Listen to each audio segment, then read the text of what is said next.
पांडव जो उत्तरा के गर्भ में बालक था जिसकी भगवान ने रक्षा की थी, उसका जन्म हुआ, नाम पड़ा था विष्णुराज। पर जिसकी गोद में जाता उसी को देखता रहता था, तो उसी का नाम पड़ गया परीक्षित। बोले परीक्षित जी महाराज की जय हो। पांडव स्वर्गारोहण कर गए, परीक्षित राजा बने, 12 वर्ष की अवस्था में राजा बने हैं, चक्रवर्ती सम्राट। जब अपने नगर में जाते हैं, जब अपने पूर्वजों की प्रशंसा सुनते हैं, तो परीक्षित का भी वक्षस्थल चौड़ा हो जाता है कि हमारे पूर्वज इतने प्रतापी हुए, हमारे पूर्वज इतने धर्मात्मा हुए। जब हमारे पूर्वज, जब हमारे पिता बाबा पर बाबा कुछ अच्छा काम करके जाते हैं, तो पुत्रों का भी वक्षस्थल चौड़ा हो जाता है कि हमारे पूर्वज इस प्रकार से थे। एक दिन परीक्षित राज्य में जा रहे थे, अचानक परीक्षित ने देखा कि काला कलूटा पुरुष एक गौ माता को मारते हुए ले जा रहा है। परीक्षित देखे आंखें लाल हो गई, अरे ये कौन दुष्ट है? अरे हमारे प्रभु अभी अभी परम धाम गए, जो हमारे प्रभु गैयाओं के बीच में ही रहे, ग्वाले बन करके गैया मैया को चराते थे, उनके अस्तर का पान अपने मुख से कर जाते थे। उनके परम धाम जाते ही उनकी प्यारी गैयाओं पर इतना अत्याचार, लाठी से मार रहा है दुष्ट। क्रोध आया, तलवार निकाल ली मारने के लिए उस पुरुष को। तुरंत वो पुरुष चरणों में लिपट गया, गिड़गिड़ाने लगा, छोड़ दीजिए मुझे, छोड़ दीजिए। कौन हो तुम? महाराज मेरा नाम कलयुग है। तो तुम कलयुग हो तो मेरे राज्य में क्या कर रहे हो? महाराज अब तो आप पर समाप्त हो गया, अब कलयुग आने वाला है। अच्छा तो तुम मेरे राज्य में क्या कर रहे हो? तुम्हें नहीं पता ये राजा परीक्षित का राज्य है, यहाँ कलयुग का प्रवेश वर्जित है। बोले महाराज कुछ भी कहिए, अब आ तो गए हैं, अब तो स्थान देना ही पड़ेगा। तो क्या गुण है तुम में जो तुम्हें स्थान दे दूं? बोले महाराज हमारे अंदर गुण ही गुण है। बोले कौन सा गुण है? बोले कलयुग केवल हरि गुण गाहा, कलयुग केवल हरि गुण गाहा, सुमिर सुमिर नर उतरहि पारा, सुमिर सुमिर नर उतरहि पारा, कलयुग केवल नाम आधारा, कलयुग केवल नाम आधारा, गावत नर पावहि भवथा, गावत नर पावहि भवथा, गावत नर पावहि भवथा। कलयुग में केवल भगवान नाम स्मरण करिए और इस भाव सागर से पार हो जाइए। महाराज ये गुण है हमारे अंदर। जाओ तुम्हें 4 स्थान दिए, द्योतम पानम स्त्रियः सोना यत्रा धर्मश्चतुर्विधा। जाओ 4 स्थान दिए, जहाँ मदिरा का पान किया जा रहा हो, जहाँ मांस का भक्षण किया जा रहा हो, जहाँ वैश्याएं नृत्य कर रही हो, स्त्री समागम हो रहा हो, जहाँ जुआ खेला जा रहा हो, ये 4 स्थान तुम्हारे। हाँ? क्या समय आ गया महाराज। भगवान ने इतना सुंदर शरीर दिया मानव का, और मानव शरीर पा करके हम मनुष्यों के अंदर इतना विवेक नहीं है, हम मांस भक्षण करते हैं, पशु को मार करके खा जाते हैं। इतना भी दया नहीं आता कि वो भी जीव है जिसे हम मार करके खा रहे हैं। हाँ? कोई आपको काट करके खा जाए कैसा लगेगा? हाँ? आप एक जीव को मार करके खा रहे हो, क्या भगवान ने आपके घर में अन्न नहीं दिया है? कलयुग के प्राणियों को इतना भी शर्म नहीं आ रहा है, एक निर्जीव जो निर्वाक्य जो बोल नहीं सकता, उस बेचारी जीव को काट करके खा जा रहे हैं। मदिरा पी रहे हैं, शराब, जबकि हमें पहले से पता है नशा करेंगे, शराब पिएंगे तो हमारे शरीर में नुकसान ही होगा, फायदा कुछ होने वाला नहीं है। हाँ? अभी कोई बच्चा था, हमारे आचार्य जी देखे तो बोले भैया गुटखा क्यों खा रहे हो? बोले महाराज जी मजा आता है। हाँ? हमें नहीं पता कौन सा मजा आता है गुटखा और शराब पीने में, कौन सा आनंद आ रहा भैया। किसी शायर ने कहा कि जिंदगी भर वो ना गिरा जो रहा नादानी में, न जाने कितने बह गए इन बोतलों की पानी में। जो नादान था, लोग कहते बड़ा नादान है, देखना गिर ना जाए, वो गिरा नहीं अपने पूरे जीवन में, लेकिन संतों ने कहा, शायर ने कहा, न जाने कितने बह गए बोतलों की पानी में। एक बोतल पिया, कौन सी नाली में पड़े हैं उन्हें स्वयं नहीं पता है। पर आज का समाज है, अच्छी बातें तो समाज को अच्छी लगती ही नहीं है। कथा हो रही है, क्या गांव में इतनी लोगों की ही संख्या होगी? हा? अभी पता चल जाए कहीं फ्री का राशन मिल रहा है, फ्री का पैसा मिल रहा है, पूरा घर पहुंच जाएगा। कथा हो रही है, महाराज समय ही नहीं है। यही कलयुग है। फिर लोग कहेंगे महाराज सबसे ज्यादा दुखी हम ही हैं, तो दुखी रहोगे, बिल्कुल दुखी रहोगे। यदि आप भगवान की कथा से वंचित रह गए तो आप बिल्कुल दुखी रहेंगे। इसमें कोई,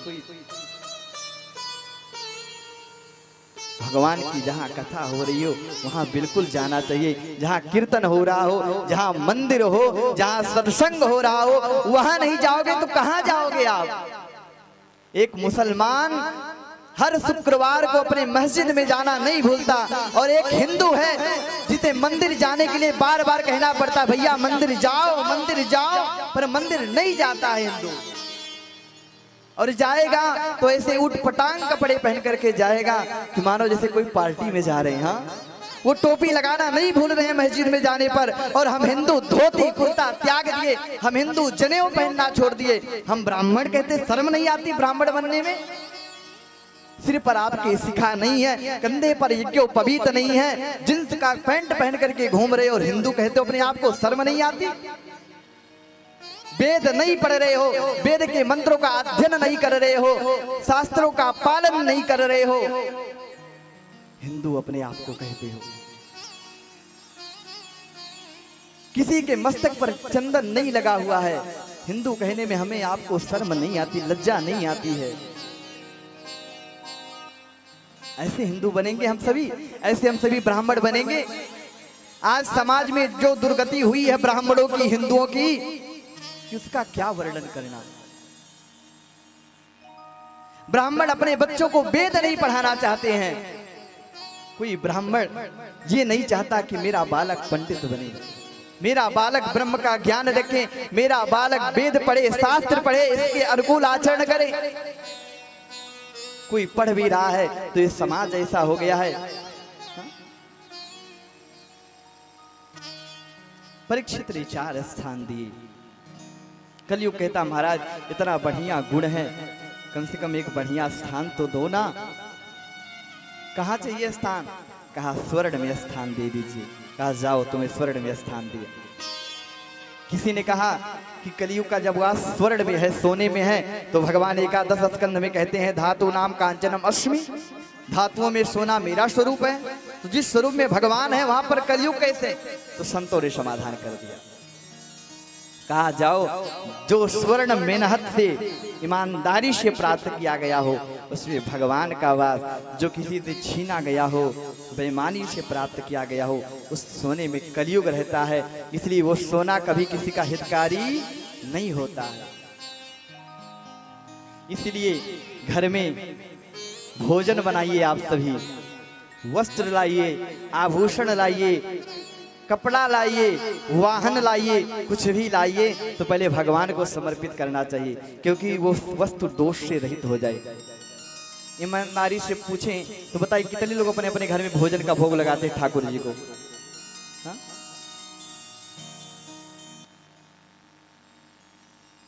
वाह, आप लोग भोजन नहीं बनता घर में? भोजन कई लोग सोचते हैं कि भगवान को भोग लगाई तो भगवान खाए लिए तो हम कहो खाब। पर भैया हम आपको बताएं तो भोग लगाने से भोजन घटता है कि बढ़ता है? हाँ? भोजन बढ़ेगा। ठाकुर जी के पास रखेंगे, एक तुलसी का दल पड़ जाएगा, वजन तो बढ़ ही जाएगा। इसलिए भोग लगाइए। कथा में आए हैं तो कथा से सीख लीजिए, केवल 3 घंटा बैठे रहिए। अच्छा, हमारी विशेषता यह है कि हम चुटकुल्ला और कहानी सुनाते नहीं है। कारण है उसका, हम यहाँ बैठ करके यजमान जी हमको अयोध्या से बुलाए हैं, महाराज जी आइए हमें कथा सुनाइएगा। हम यहाँ करके चुटकुल्ला सुनाए तो कल्याण नहीं होगा ना। कल्याण भागवत की श्लोक से होगा। जो हम यहाँ से श्लोक बोलेंगे ये आपके कान में पड़ेंगे तो आपका कल्याण होगा। आजकल बहुत कथावाचक पड़े हैं जो एक श्लोक पूरे भागवत में नहीं बोलते, केवल चुटकुल्ला, कहानी, सास बहू, सास पतोह और टोटका बता करके पूरी कथा पार कर देते हैं। पीछे लिखा रहेगा शिव महापुराण और कथा चलेगी, एक बार हम दिल्ली गए। अरे यहाँ भगत भगवान की कथा सुनने के लिए बैठा, तुम्हारी कथा नहीं। हा? इसलिए कथा में जब भी आइए तो कुछ ना कुछ कथा से प्रसाद लेकर जाइए। बताइए आज के बाद यहाँ से जब जाएंगे कितने लोग घर में भोग लगाएंगे भगवान को? हाथ ऊपर करिए। कितने लोग भोग लगाएंगे?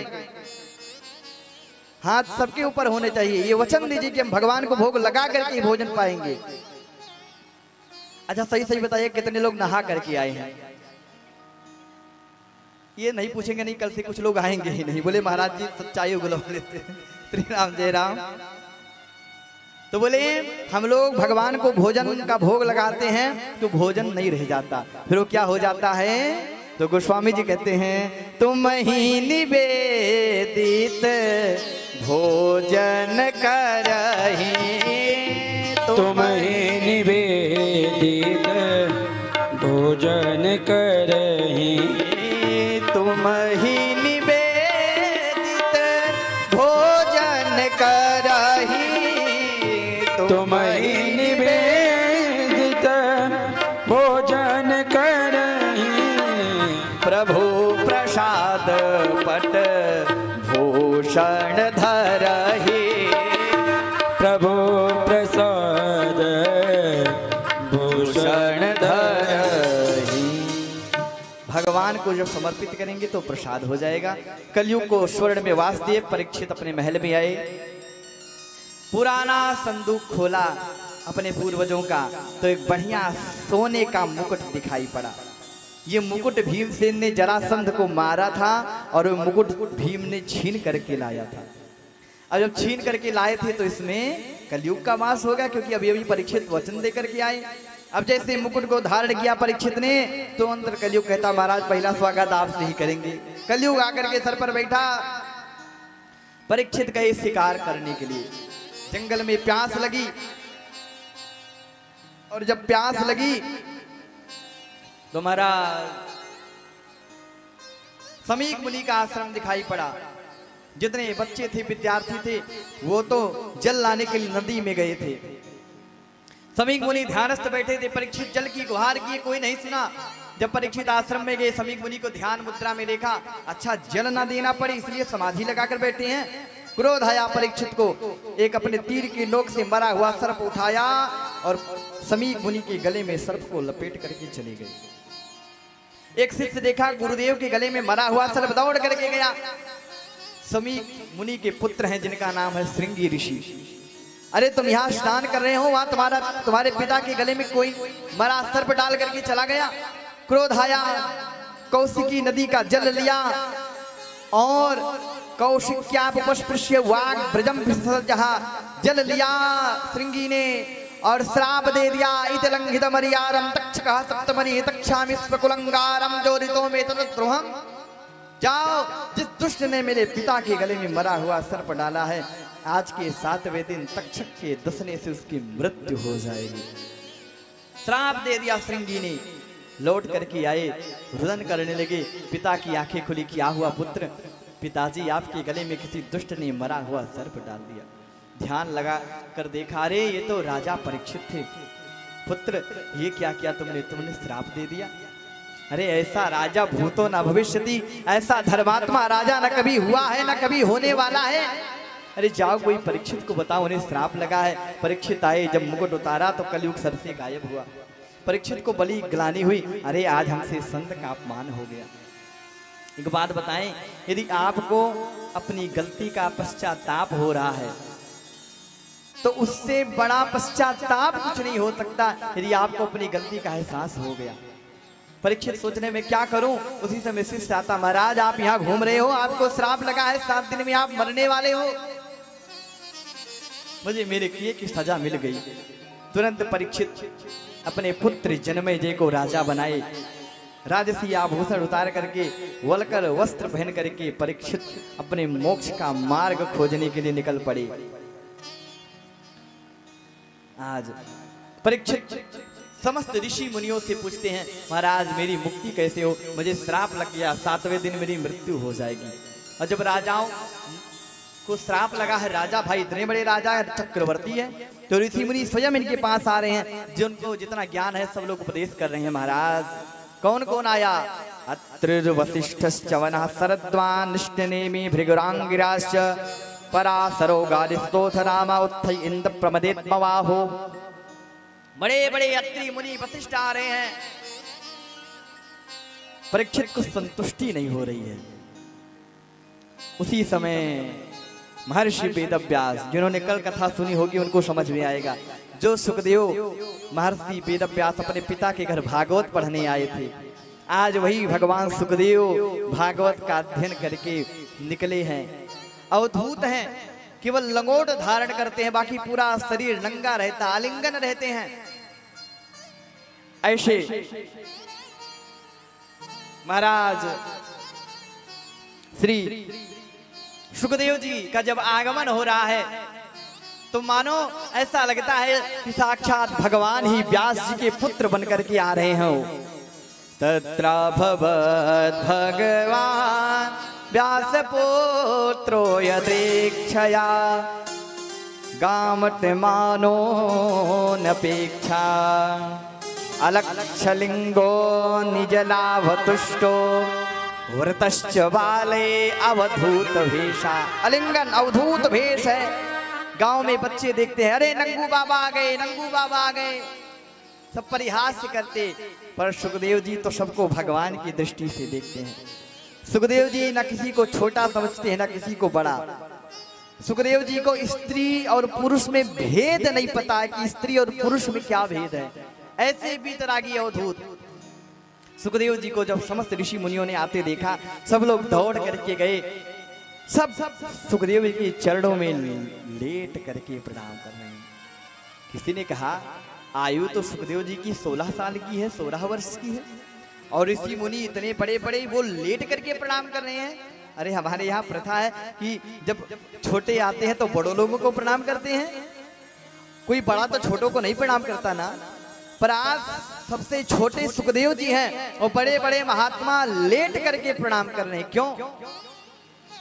शास्त्र किसे बड़ा मानते हैं? धन वृद्धा। किसी ने कहा जो धनवान होगा वो बड़ा होगा, बोले नहीं नहीं धनवान नहीं बड़ा है। बोले फिर बल वृद्धा, जो बलशाली है वो बड़ा, बोले नहीं वो भी नहीं बड़ा। आयु वृद्धा, जो आयु में श्रेष्ठ है, जो आयु में बड़ा है, दाढ़ी बाल पक चुके हैं, वो बड़ा, बोले नहीं नहीं वो भी नहीं बड़ा। फिर कौन बड़ा? बोले ते सर्वेपि ज्ञान वृद्धा किंकिराश।